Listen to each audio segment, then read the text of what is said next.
Thank you, Angela. At good morning muli sa ating mga kasambahay. Hi, Kuya Daniel. Ayan, pag-uusapan natin ngayong umaga mga kasambahay dahil nga yung mga cute na mga babies po ng maliliit sila, yung mga matataba, di ba? Ang cute-cute nila. Nadadala nila yon hanggang sa kanilang pag-aaral, hanggang nagkakaroon na sila ng tinatawag nga na obesity in children, mga kasambahay. Masama ba ito? Yan ang ating tatalakayin. Kasama po natin ang isa sa mga host po ng Doctors on TV. Walang iba. Kasambahay na natin, si Dr. JM ko. Good morning, Dr. JM. Hello, good morning, Ate Gwen. Hi! Talagang may kamay. Oh, syempre. Kamusta Happy ka to na? be here. Okay. Okay. Hindi ako sanay gumising ng maaga pag weekday, no? Kaya nga Kaya nga we wanna say thank you at nandito ka para turuan ulit kami.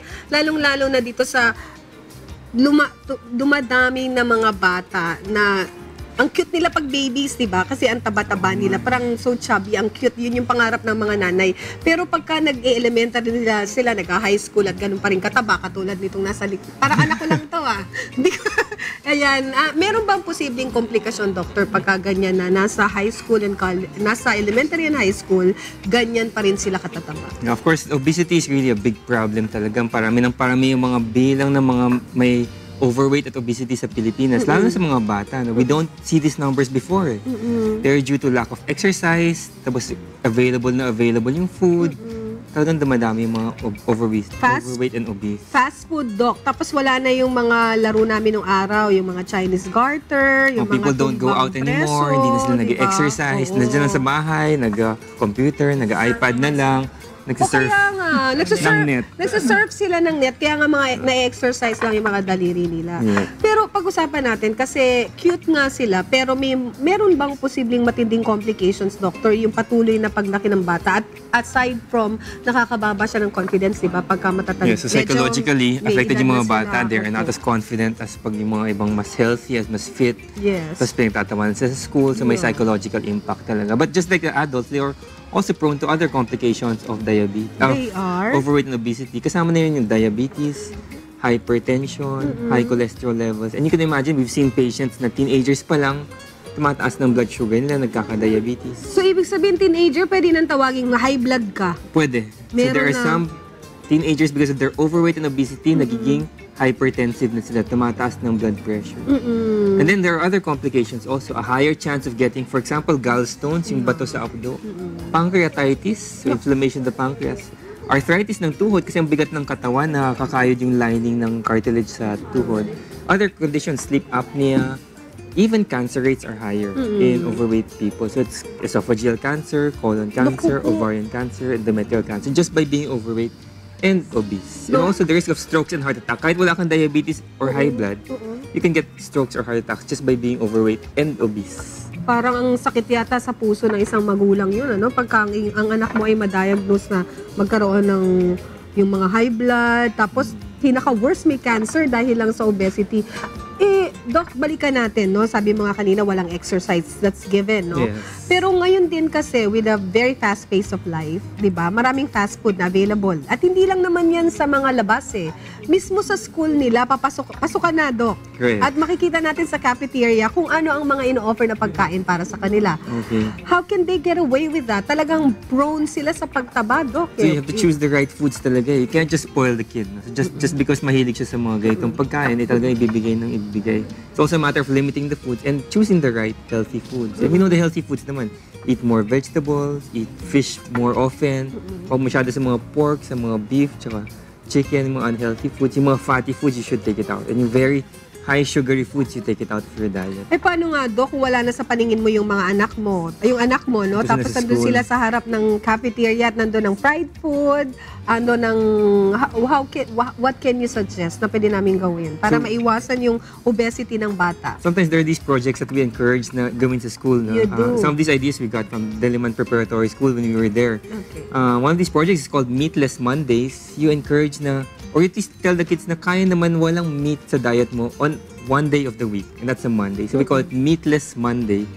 We take off the meats from the cafeteria, just give vegetable foods, or sa mga talagang cafeteria na hindi nag-agree, make the meat products more expensive on a Monday and make the vegetable dishes cheaper on a Monday. That will encourage people to go for the tama. The Para wala vegetable silang dishes. choice. Kung ang baon nila ay maliit lang, syempre pipiliin nila yung mas mura, which is vegetables.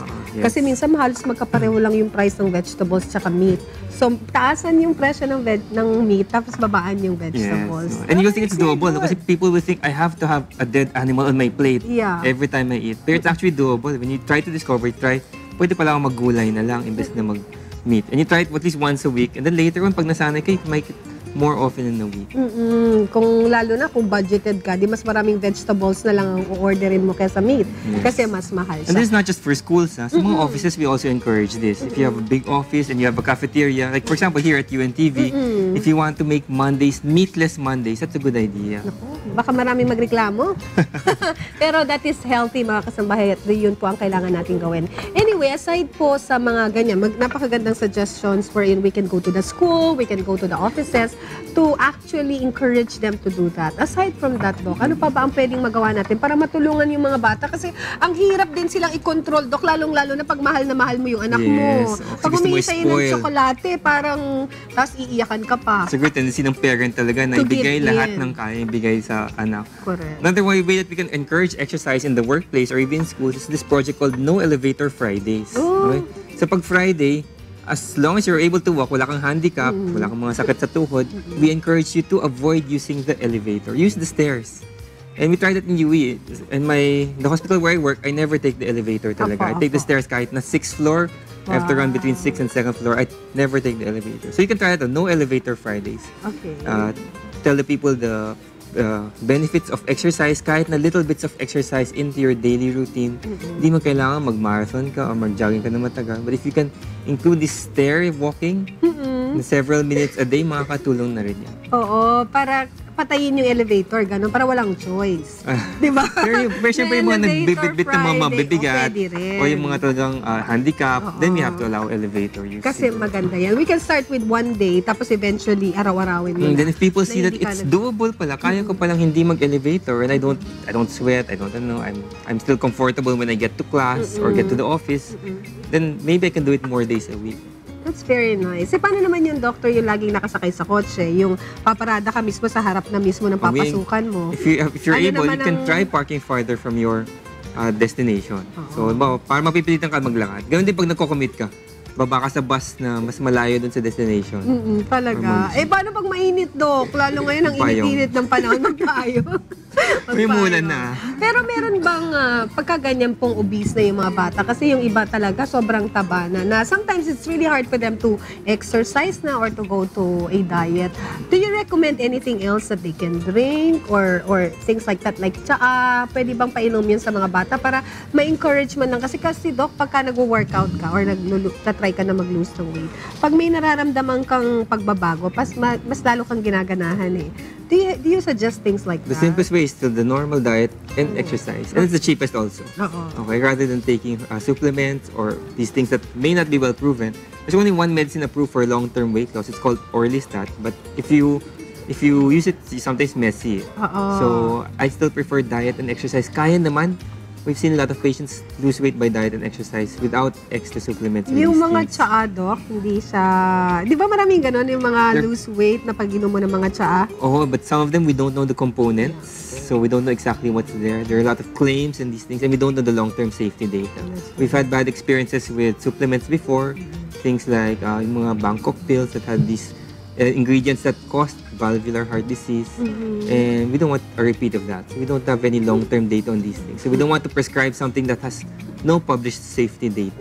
Tama. No pain, no gain. Yes. Yan, mga kasambahayan naman ng dapat motto natin pagka tayo po ay maglo-lose ng weight. Ayan, motto mo yan, Lynn. At meron ka pang sasabihin, Doc? Oh, may isa pang, Meron pa may isa pang isa. project na sometimes we encourage sa mga offices. It's a Yes. Biggest Loser program. No? It's very easy to organize a Biggest Loser program. Just get your employees, tell them, everyone is overweight, come on this day for weighing. Every 3 months, we weigh you. And maybe at the end of 6 months, the one who lost the most weight will have a prize. Oo. We did that at UERM last time. We included the students, mga faculty, yung mga staff ng hospital. And a lot of people joined. At the end of 6 months, the total weight loss was about 300 plus pounds for everybody. Wow. And the biggest weight loss was about 11% of his original body weight. Gawin nga kaya natin yan sa UNTV. Ako number 1 candidate. Dito sa UNTV, pero ito... biggest gainer yata dapat and daming underweight. Oo nga. naman. Pero hindi ako yon. Doc, pero para sa mga bata, hindi pwede yung Biggest Loser, di ba? Kasi parang... but not for the children. Not for the children. For the children, we don't encourage really weight loss because the nutrition is important in the children. Correct. In growth. We generally tell them to maintain your weight and eventually you will grow into the correct height for weight. So it's just not a matter of trying to lose weight. Yeah, exercise lang maintain your talaga, tsaka proper diet. Mm. Okay. Monitor niyo po yung mga pagkain ng inyong mga anak. Kung pwede lang, pabaunan natin sila para Yes, sigurado para tayo healthy. na healthy ang kanilang mga kinakain. Once again, thank you so much, Dr. JM ko, ang ating endocrinologist. The busy this coming June 3. Yes, may Ayan, thyroid clinic. sabihan mo na yung ating mga kasambahay kasi may thyroid clinic tayo mga Okay, kasambahay. every first Tuesday of the month, Tuesday of the month. free thyroid clinic. So, meron kayong mga hyperthyroidism, hypothyroidism, bosyo, goiter. You can come to the clinic ni Kuya. The new Yeah. address, 164 Congressional Avenue, Barangay, Bahay, Toro, in Quezon City. Ayan. Libre po yan mga kasambahay. Libre, walang bayad si Dr. JM. Pati po yung biopsy, actually, siya pa po ang nag-shoulder. Yes. Ayan. Salamat pa ng marami. Thank you very much for being a part of our program ngayong umaga sa Good Morning Kuya. At yan po ang ating usapang pangkalusugan.